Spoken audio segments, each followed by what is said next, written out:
신앙 고백하심으로 7월 26일 새벽 예배를 시작하도록 하겠습니다.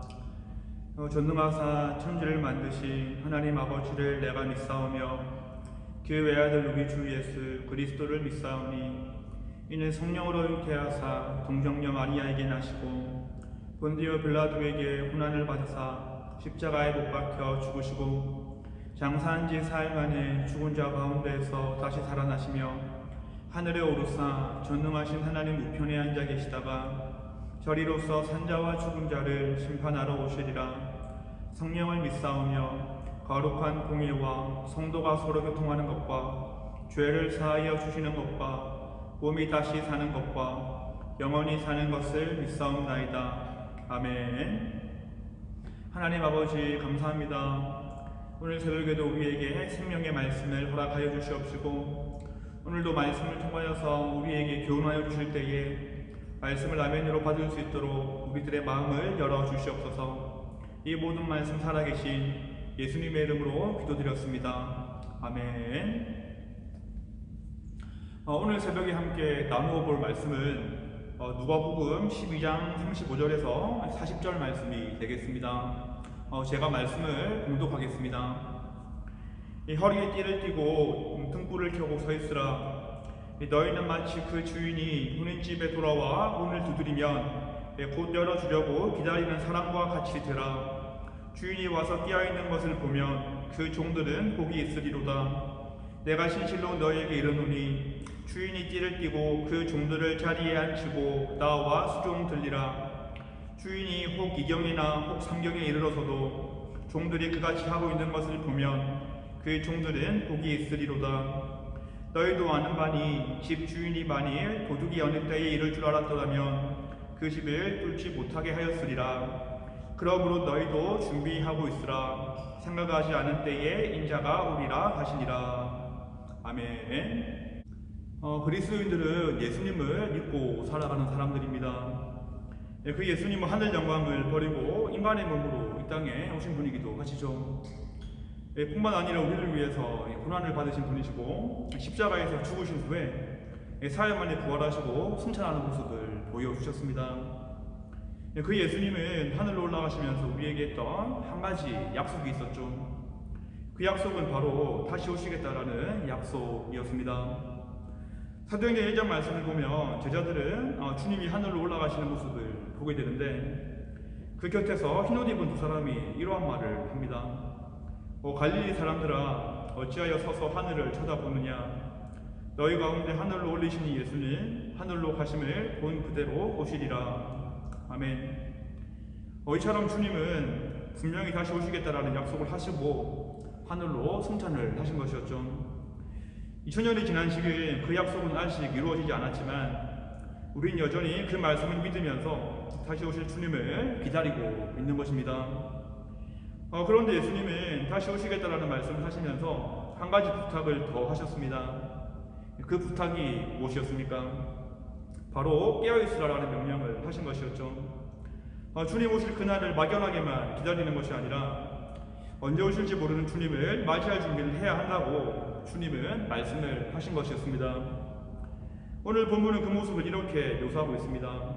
36절 말씀을 제가 읽어보겠습니다. 허리에 띠를 띠고 등불을 켜고 서 있으라. 주님이 지금 말씀하시고 있는 허리에 띠를 띠는 것은 즉각적으로 행동할 수 있는 복장을 갖출 것을 의미하는 것이었습니다. 당시 사람들은 긴 겉옷을 입었었는데 허리에 띠를 두르지 않는다면 움직임이 힘들고 부자연스러울 수밖에 없었기 때문이었죠. 구약 성경을 보아도 출애굽기에서는 이스라엘 백성들이 출애굽을 할 때에 허리에 띠를 띠라는 명령이 기록이 되어 있습니다. 애굽에서 탈출을 해야 했는데 허리에 띠를 띠지 않는다면 당장의 길을 떠나는 것이 힘들 수밖에 없었기 때문이었습니다. 즉 예수님이 지금 하시고자 하는 말씀은 영적으로 긴장을 하면서 주님 오실 날을 준비해야 한다라는 말씀이었던 것이었죠. 허리에 띠를 띠고 등에 불을 켠 준비가 있어야지만이 주님이 돌아오실 그날을 예비하고 준비할 수 있었기 때문이었습니다. 그런데 이러한 영적인 준비가 되어 있지 않다면 주님이 오실 날을 기대할 수도 없을 뿐더러 마지막 때가 다가온다고 하더라도 그날이 오는 것을 알 수 없다고 주님은 알려주신 것이었습니다.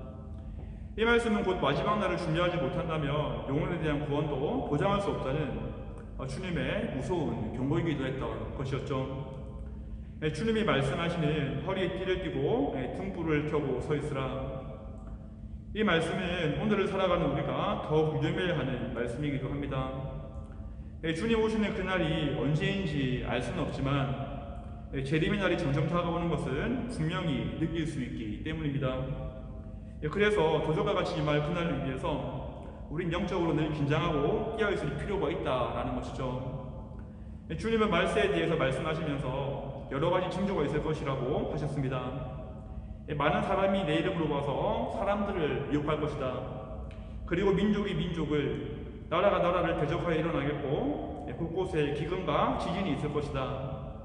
또한 불법이 성행하게 될 것이며 많은 사람의 사랑이 식어져가게 될 것이다 라고 주님은 마지막 징조에 대해서 말씀을 하셨습니다.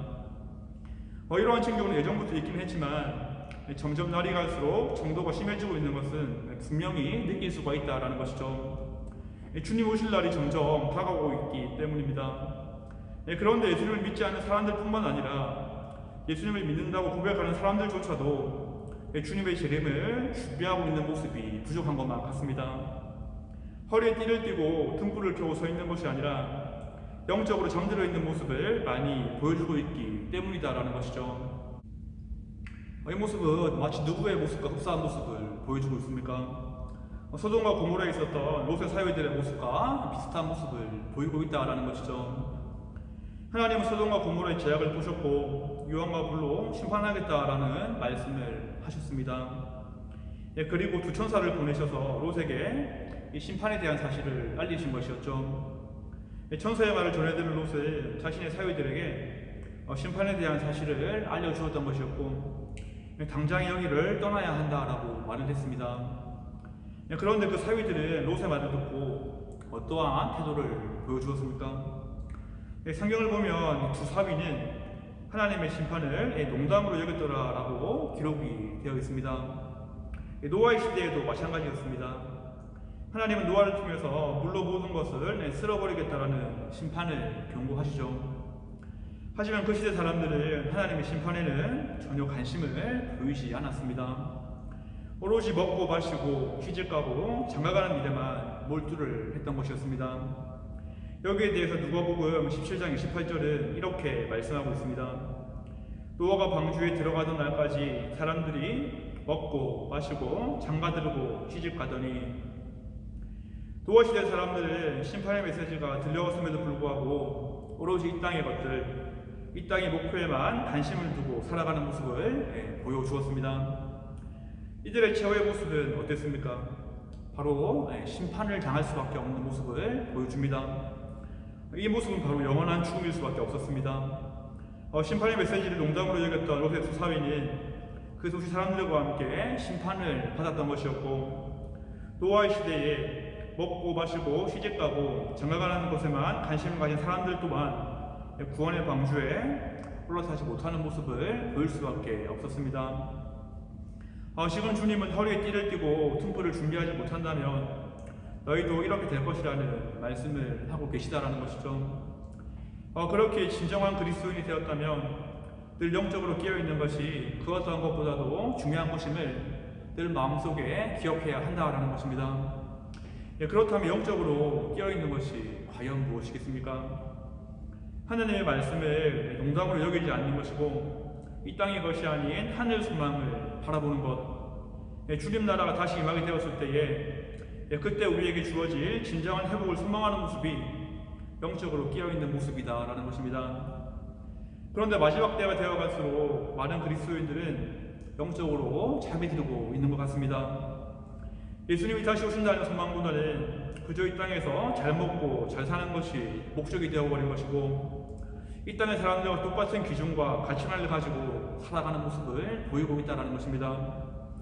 누가 믿는 사람인지 누가 믿지 않는 사람인지 구분하기 힘든 시대가 되어버린 것입니다. 믿는 사람들조차 이러한 모습으로 변해가는 것은 이 땅이 점점 더 어두워지고 있기 때문인 것이죠.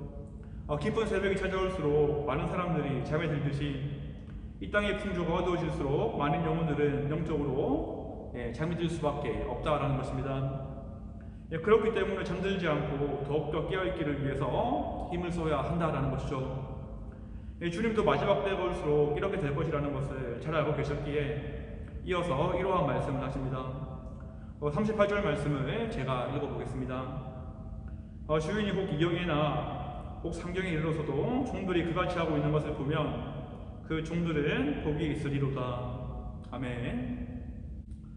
예수님께서는 2경이나 혹은 3경이라도 그렇게 하고 있다면, 즉 가장 어두운 시간이 된다 하더라도 등불을 켜고 서 있는 모습을 보여주고 있다면 반드시 복을 받을 것이라고 말씀을 하십니다. 그렇다면 주님이 말씀하신 그 복은 과연 어떠한 복이겠습니까? 바로 이러한 복이겠죠. 예수님과 함께 영원히 그 나라에 거하는 복, 죄를 전혀 느낄 수 없는 하나님 나라에서, 그래서 어떠한 아픔과 고통도 없는, 어떠한 불안함과 낙심과 좌절과 걱정이 없는 그 나라에서 하나님과 영원한 삶을 살아가는 것, 그것이 바로 주님이 말씀하신 깨어있는 종들이 받을 복 중의 복이었습니다. 그 복을 사모하면서 살아가는 자들이 바로 우리들 그리스도인들이다라는 것이죠. 먹고 마시고 장가가고 시집가는 것에만 몰두하는 것이 아니라 우리 주님 다시 오실 때에 우리에게 주어질 하늘 상급을 소망하는 것이 바로 믿는 자들의 삶이다라는 것입니다. 오늘 말씀을 맺도록 하겠습니다. 주님 다시 오실 그날의 복을 소망하는 모든 분들이 되기를 바라겠습니다. 우리가 살아가면서 조금 힘들고 헐벗고 조금 덜 가진다 하더라도 재림의 소망이 있으면 우리는 이미 다 가진 자들입니다. 주님 오시는 그날은 반드시 올 것이고 도둑과 같이 임하게 될 것입니다. 그날은 최후의 심판의 날이 될 것이고 양과 영소를 가르는 마지막 날이 될 것입니다. 그렇게 우리는 늘 깨어서 그날을 준비하는 모습을 가져야 하겠죠. 내 삶의 시간표를 주님이 오실 그날에 맞추어서 늘 순종하는 모습으로 구원의 길을 걸어가는 모든 분들이 되기를 주님의 이름으로 축원하겠습니다. 기도하겠습니다. 하나님, 오늘은 항상 깨어있으라는 주님의 말씀을 묵상하게 됩니다. 마지막 때가 점점 다가오는 이 시대 가운데 늘 영적으로 깨어있도록 우리에게 은혜를 허락해 주시옵소서. 이 땅의 것만을 추구하는 것이 아니라 하늘 소망을 바라볼 수 있도록 은혜를 허락하여 주시옵시고, 더욱 하나님의 말씀에 집중하여서 굳건한 믿음을 가지고 주님 다시 오실 그날을 준비할 수 있도록 우리와 동행하여 주시옵소서. 이 모든 말씀 살아계신 예수 그리스도의 이름으로 기도드렸습니다. 아멘. 주기도문 하심으로 오늘 새벽 예배를 마치도록 하겠습니다. 하늘에 계신 우리 아버지여, 이름이 거룩히 여김을 받으시오며 나라가 임하시오며 뜻이 하늘에서 이루어진 것 같이 땅에서도 이루어지이다. 오늘도 우리에게 일용할 양식을 주시옵고 우리가 우리에게 죄 지은 자를 사하여 준 것 같이 우리 죄를 사하여 주시옵고 우리를 시험에 들게 하지 마시옵고 다만 악에서 구하시옵소서. 나라와 권세와 영광이 아버지께 영원히 있사옵나이다. 아멘.